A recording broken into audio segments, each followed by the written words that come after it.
The roaring engine of a 61 metric ton armor monster shaking the muddy proving grounds of Java is not the $15 million Leopard 2A7 of the German army. This is the Leopard 2RI of Indonesia, a lethal war machine packing the devastating firepower of a modern main battle tank while sitting on a vulnerable hull built back in 1985. In December 2012, caught in a high-stakes regional arms race where Singapore operated the advanced Leopard 2SG and Thailand acquired the T-84 Oplot, Jakarta faced total strategic isolation with zero operational main battle tanks. Their aging AMX-13 fleet left them completely defenseless against any modern armored invasion, leaving Indonesian planners with no choice but to gamble their entire $280 million budget on a high-risk defense contract with Rheinmetall. They bought surplus, rusting German Leopard 2A4 hulls and executed an unbelievable upgrade kit that completely transformed the vehicle. Leading global defense analysts argue that on paper, their only tactical salvation would be to completely hybridize the tank, stuffing 20th century engineering with modern lethal capabilities.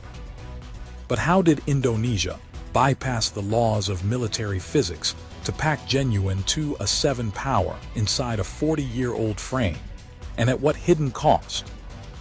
Before we go on, does the Leopard 2RI truly possess the ultimate firepower to dominate the region, or is it just a heavily armored illusion? Hit that subscribe button to find out and tell me where you are watching from. To understand how this tactical metamorphosis occurred, we must look directly at the main gun. Rheinmetall did not replace the original 44 caliber, 120mm smoothbore barrel, but they fundamentally altered its electronic central nervous system. The original hydraulic turret drive, which posed a high fire hazard, was completely ripped out and replaced with a fully electric drive system. This digital upgrade allowed the fire control computer to communicate with 21st century ammunition. For the first time, this short-barrel tank could safely chamber and fire the DM-53A1 armor-piercing fin-stabilized discarding sabot round. With a high-density tungsten penetrator traveling at 1,670 meters per second, it delivers a massive kinetic punch capable of penetrating 750 millimeters of rolled homogeneous armor at a distance of 2 kilometers.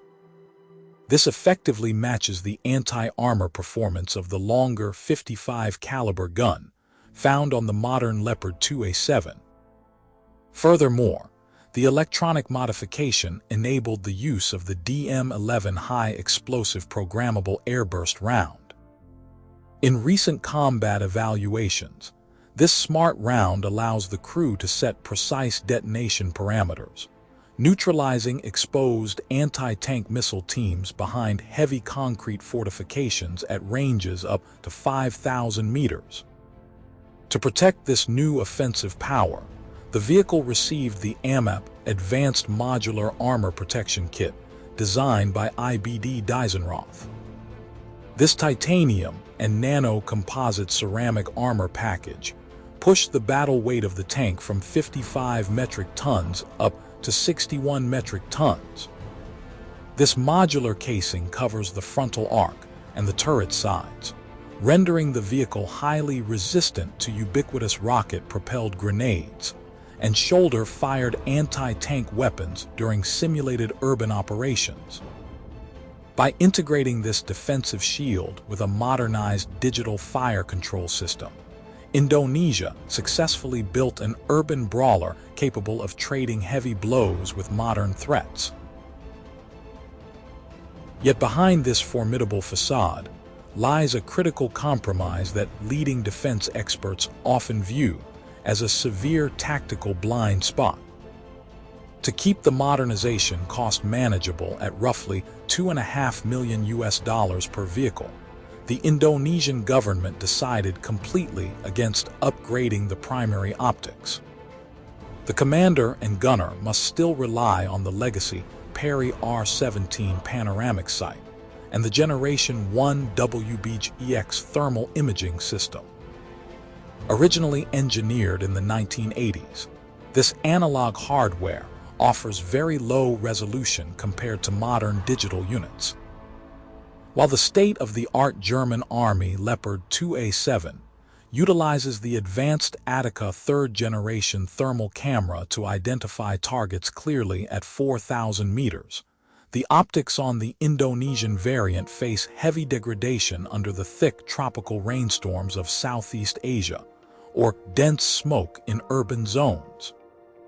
This means that during nocturnal operations, the tank remains highly vulnerable to long-range anti-tank missile teams who can spot and engage the vehicle long before the Indonesian crew can accurately locate them.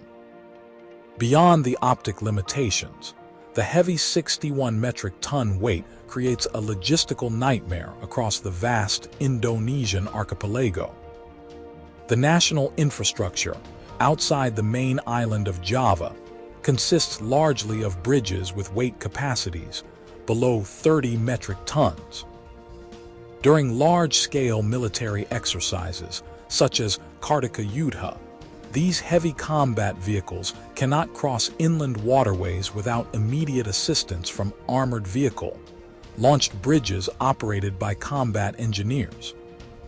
Furthermore, the amphibious assault ships of the Indonesian Navy possess very limited space to transport a significant number of these heavy main battle tanks simultaneously.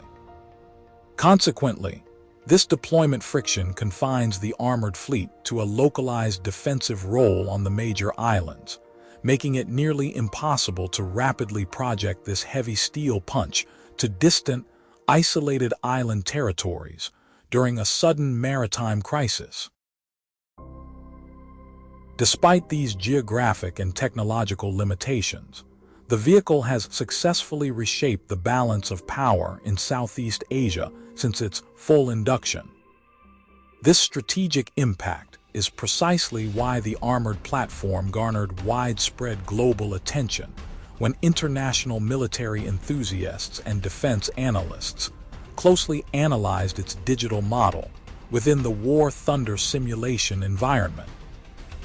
This development highlighted the unique configuration of the vehicle to a global audience.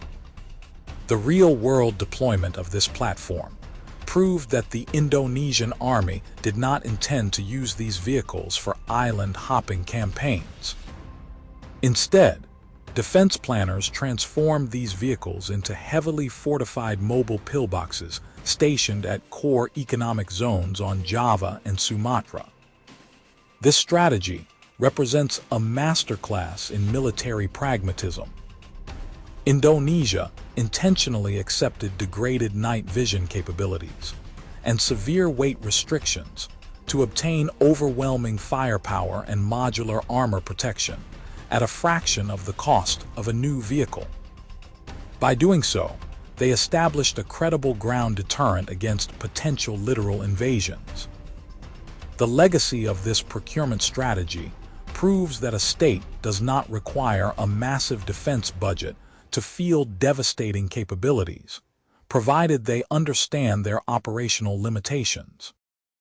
It forces neighboring states to constantly revise their anti-tank doctrines when facing this armored fleet. Ultimately, this hybridization project remains a fascinating study of engineering compromises versus battlefield reality. If this vehicle were to face a hypothetical night confrontation against the technically superior optics of the Singaporean Leopard 2SG, would the immense firepower and thick composite shield of the Indonesian vehicle survive the first strike? Or would the superior digital awareness of its rival win the duel? Share your tactical analysis in the comments section below.